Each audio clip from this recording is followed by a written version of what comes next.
Hello, my name is Jack Sampel, and this is my case study for EDL 853. First, we have a summarization of what happened. Miguel's family moves to Dover in order to attend Dover Unified School District. They heard about their academic and athletic success through the state newspaper. Miguel Hernandez becomes the starting quarterback for the football team. He's the first sophomore ever to accomplish this feat. During the football season, Miguel was punctual, encouraged his teammates to do their best, and stayed after practice to speak with coaches about upcoming games. Needless to say, he was very involved and a positive influence. The football team made it to the quarterfinals for the state championship. During the final minutes of the game, Miguel threw a game-winning touchdown, but was injured on the play. He laid motionless on the field and was then transported to a hospital. He had a spinal injury that paralyzed him from the waist down. He was unable to walk. He spent several months rehabbing and also kept up with his studies. Miguel, his parents, and the doctors finally agreed that he was ready to return to Nottingham High School. Miguel's parents met with Miss Guzman, school counselor, and she assured them that he could return as long as they had physician's permission.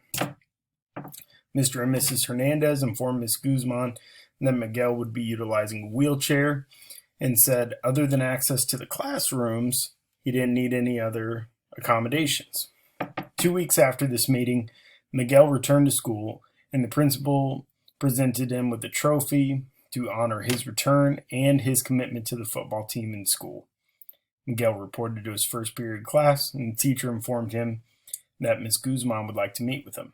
Ms. Guzman, at this meeting with Miguel, informed him that his third period was changed from biology to another science class. This newly assigned class fulfilled graduation requirements, but it didn't qualify as a college preparatory class.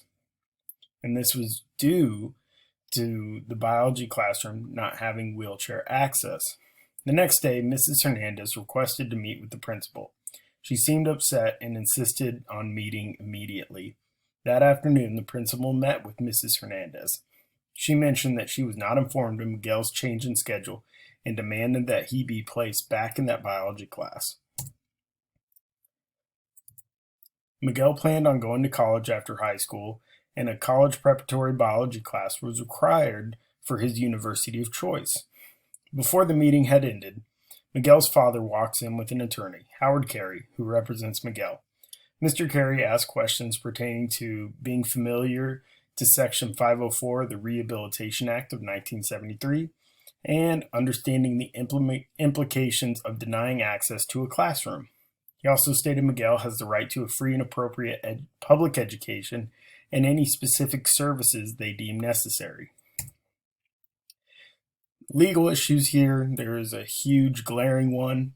Under the Americans with Disabilities Act, ADA, Miguel has the right to have the same opportunities to participate in state government programs and services.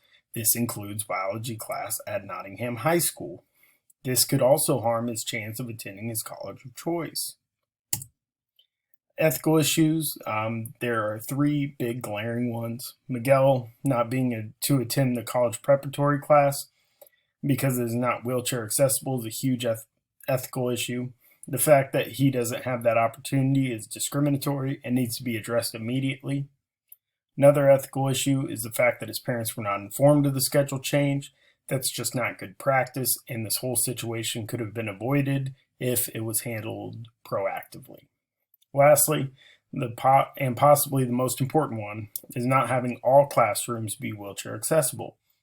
All schools should have classrooms that are accessible to all students. A summarization sentence. Nottingham High School could face a lawsuit for not providing Miguel Hernandez, the student who was recently paralyzed from the waist down, equitable access to his college preparatory biology class.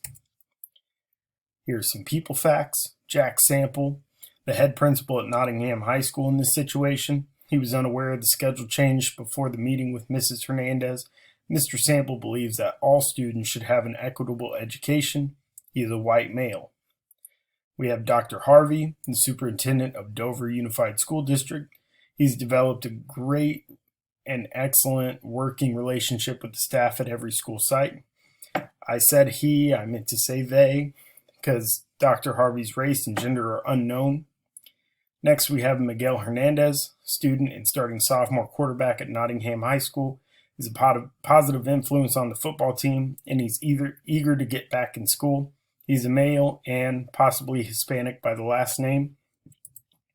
We have Mr. Hernandez, Miguel's father, who, along with Miguel's mother, moved to the community of Dover for the school district's academic and athletic programs. Mr. Hernandez possibly hired Miguel's lawyer. He is a male and possibly Hispanic based on the last name.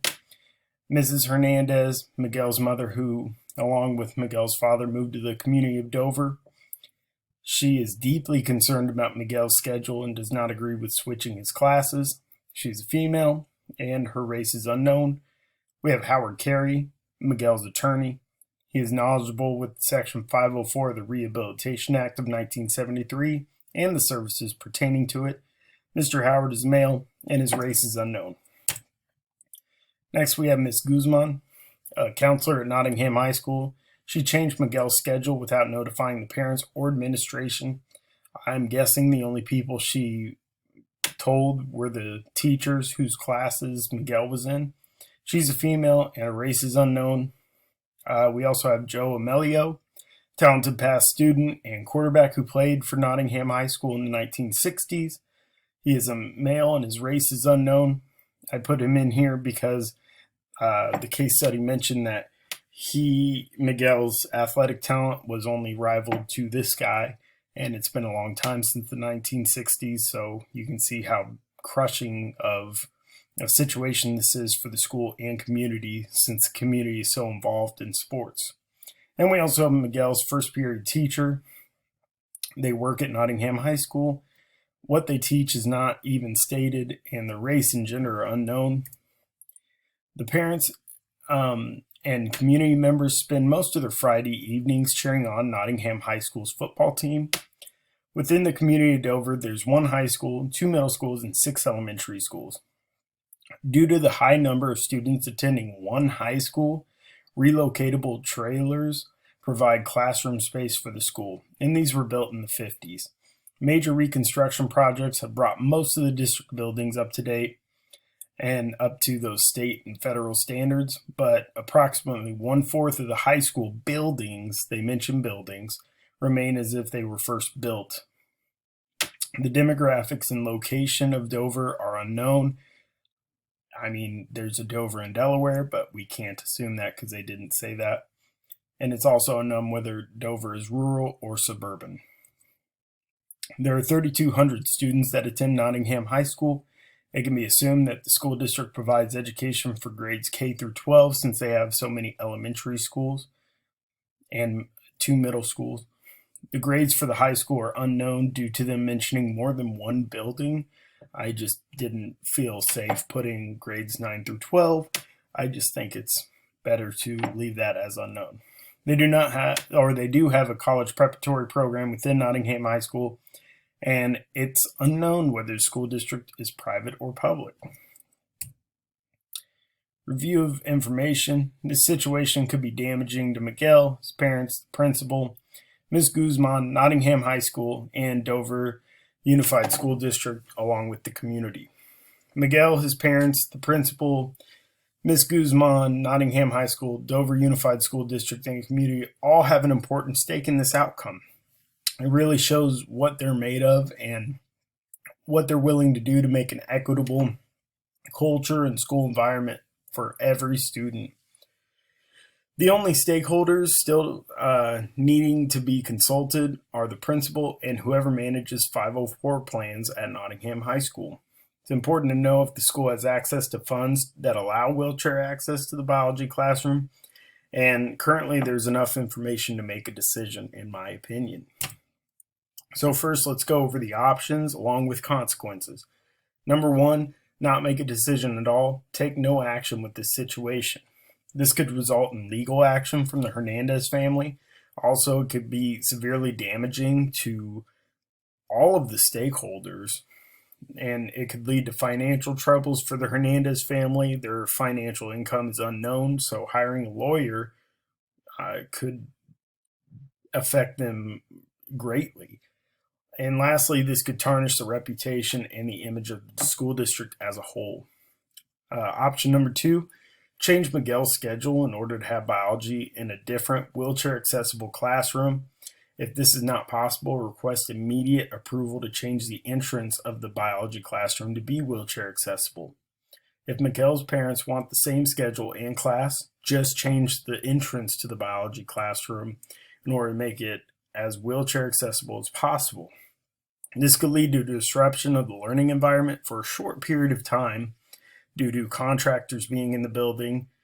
Miguel's parents could be upset that this was not thought of beforehand. And lastly, the superintendent could be upset over spending of funds. That said, it seems like Dr. Harvey has a good head on their shoulders, and they seem to want to do what's right for the students. Third, change the location of the biology classroom and swap it with the other science classroom. This could cause multiple teachers to be disgruntled and confusion amongst the students. Also, the necessary equipment and materials might not be available in the other classroom. Fourth, relieve Ms. Guzman of her position at Nottingham High School and let the parents know. This could lead to several stakeholders, community members, and staff of the school district being upset about this decision, and Ms. Guzman would also not be employed. Lastly, it does not solve the real issue with Miguel. It could be gaining favor with Miguel's parents, but also it seems like they just want to do the right thing for Miguel, but it's, an option. And fifth, the principal resigns from his position.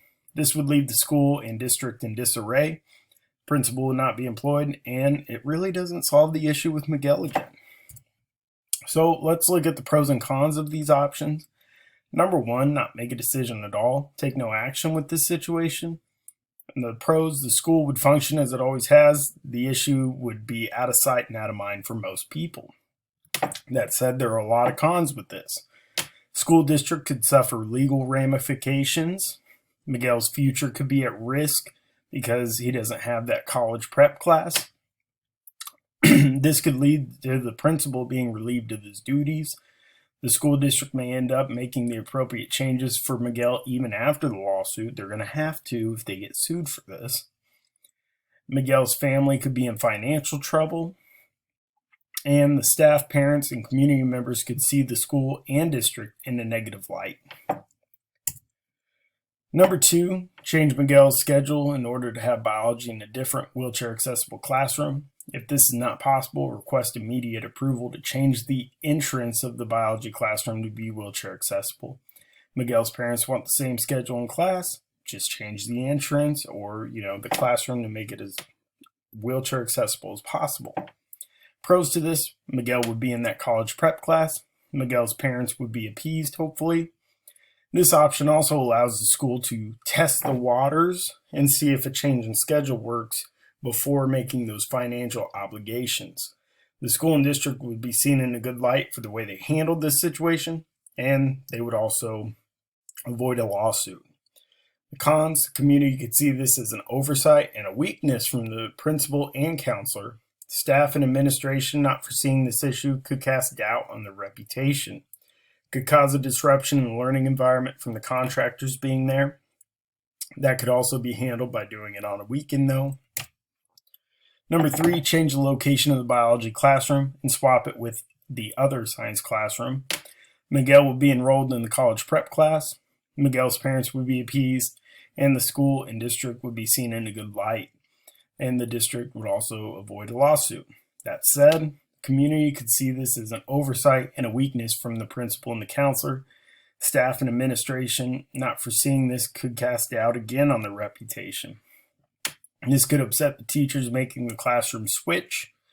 It does not fix the long-term issue of wheelchair accessibility within the school, and students could have a hard time adjusting to this transition.